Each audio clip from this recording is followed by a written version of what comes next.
آج کی مجلس بڑی بابرکت مجلس ہے.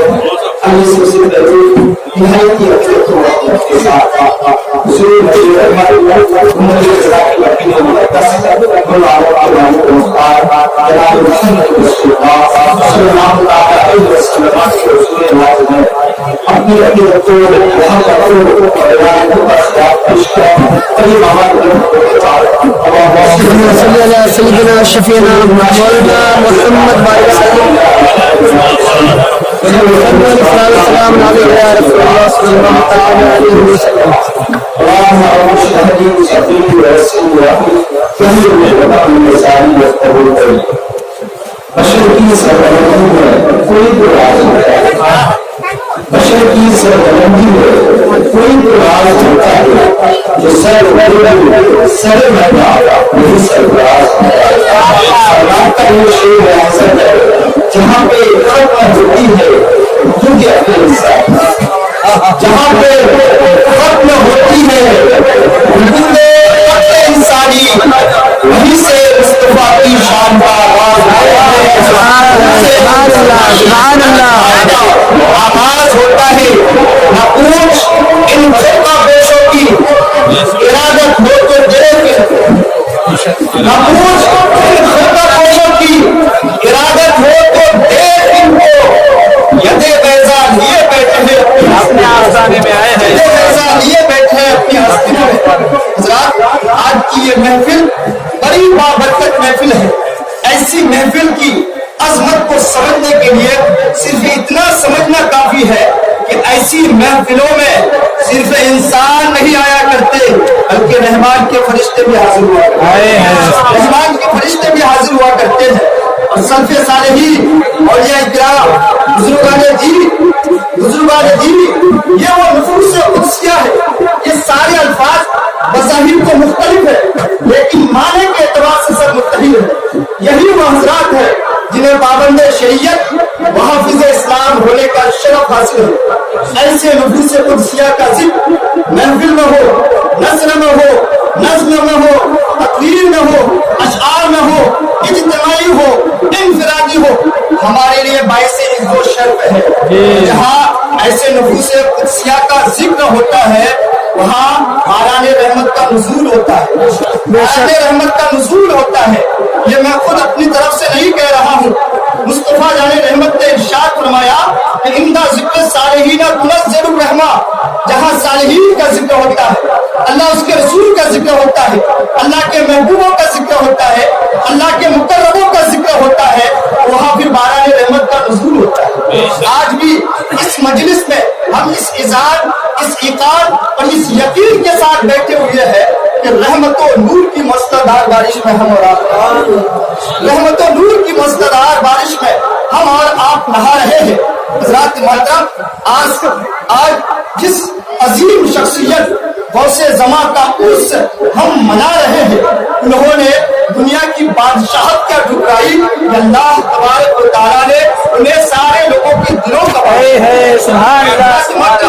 اولیاء کرام کی عظمت کو اگر سمجھنا ہے تو قرآن و حدیث سے ہم کو سمجھنا پڑے گا. اور ایک حدیث پاک سماعت کریں پھر اپنی تقریر ختم کرتا ہوں. مصطفیٰ جان رحمت صلی اللہ تعالیٰ علیہ وسلم نے ارشاد فرمایا کہ جب اللہ تبارک و تعالیٰ کسی بندے سے محبت کرتا ہے تو پھر چھپا کے نہیں رکھتا بلکہ حضرت جبریل حبیب کو بلا کے ارشاد فرماتا ہے اے جبریل میں فلاں بندہ سے محبت کرتا ہوں. ان اللہ یحب فلانا. مصطفیٰ جان رحمت ارشاد فرماتے ہیں کہ اللہ تبارک و تعالیٰ جبریل حبیب کو بلاتا ہے اور فرماتا ہے کہ فلاں علاقے میں رہنے والا، فلاں خطے میں رہنے والا درویش کامل مرد فقیر جو دنوں رات میری یاد میں گزار رہے ہیں، رات کو نمازوں میں گزارتے ہیں، دن کو روزوں میں گزارتے ہیں. گویا کہ وہ بندہ شب و روز اللہ کی یاد میں گزار رہے ہیں.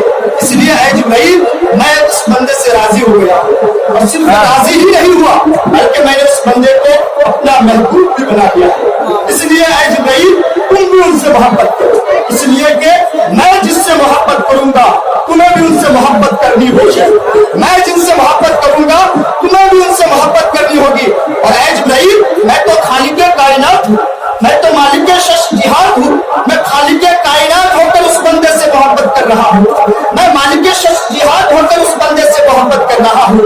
जिब्रील तू तो मखलूक है, जब मैं खालिक होकर उस बंदे से मोहब्बत करता हूँ तो तुझे मखलूक होकर भी उस बंदे से मोहब्बत में खुदाबंदी को सुनता है, उसमें खुदाबंदी को सुनने के बाद फौरन उस वली का मुरीद हो जाता है। फिर क्या होता है, हदीस पाक के अल्फाज ये है, आका अलैहिस्सलातु तस्लीम इरशाद फरमाते हैं कि सुम्मा युनादी फिस समा, सुम्मा युनादी फिस समा, फिर जिब्राइल अमीन आसमान में निदा फरमाते हैं। यानी ये मोहब्बत रुकती नहीं है। यहाँ से मालूम हुआ कि कुछ लोगों ने औलिया की मोहब्बत को खत्म करने के लिए क्या कुछ नहीं किया, कितनी तहरीकें चली, कितने तूफान उठे, कितने डॉलर खर्च किए, लेकिन लोगों के दिलों से अल्लाह की मोहब्बत खत्म नहीं, अल्लाह के वलियों की मोहब्बत खत्म नहीं हो सकी। तो मैं कहना चाहता हूँ, अरे वो मोहब्बत कैसे खत्म हो सकती है? इस मोहब्बत का आगाज फर्शे ज़मीन से नहीं बल्कि अर्शे ज़मीन से नहीं बल्कि अर्शे बरी से हुआ है। हज़रत जिब्रील निदा करते हैं, या अहले समा इन्नल्लाह युहिब्बु फुलाना फअहिब्बूहु, ऐ आसमान वालों, अल्लाह तबारक व तआला खुदा बंदे से मोहब्बत करता है, जिब्रील भी मोहब्बत करते हैं, इसलिए तुम पर भी उनकी मोहब्बत लाज़िम है, तुम भी उससे मोहब्बत करो। हज़रात मतलब वो फरिश्ते आसमान वाले भी उस बंदे से मोहब्बत करने लगते हैं। हदीस शरीफ के अल्फाज है, मुस्तफा जानी रहमत ने इरशाद फरमाया, फयुदउ लहुल कबूल, उस बंदे के लिए जमीन पर मकबूलियत रख दी जाएगी, उस बंदे के लिए जमीन पर मकबूलियत रख दी जाती है। और यहाँ तक हदीस शरीफ में आता है कि सबसे पहले हामिले अर्श को खिताब होता है, अर्श अजीम के उठाने वाले को खिताब होता है। उनसे कहा जाता है, ऐ अर्श अजीम को उठाने वाले फरिश्तों, अल्लाह तबारक व तआला फुला वली से मोहब्बत करता है, फुला बंदे से मोहब्बत करता है, जिब्रील भी मोहब्बत करते हैं, इसलिए तुम भी उनसे मोहब्बत करो।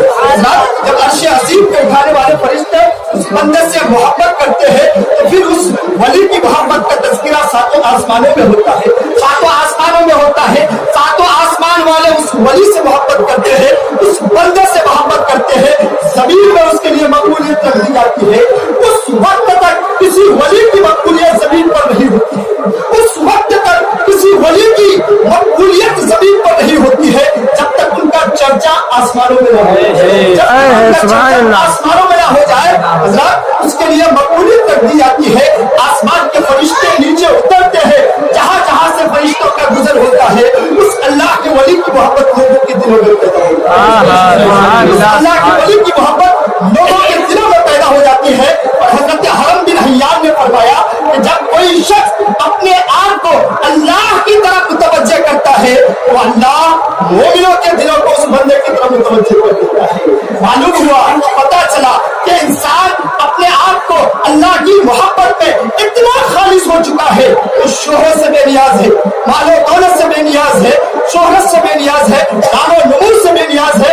वो नहीं चाहता कि मुझे कोई पहचाने, वो नहीं चाहता कि मेरा शोहरा हो।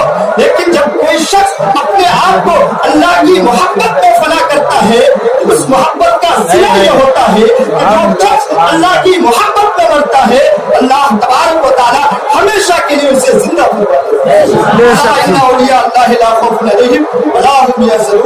अल्लाह की वलियों को न कोई खौफ है न कोई गम है, वक्त नहीं है।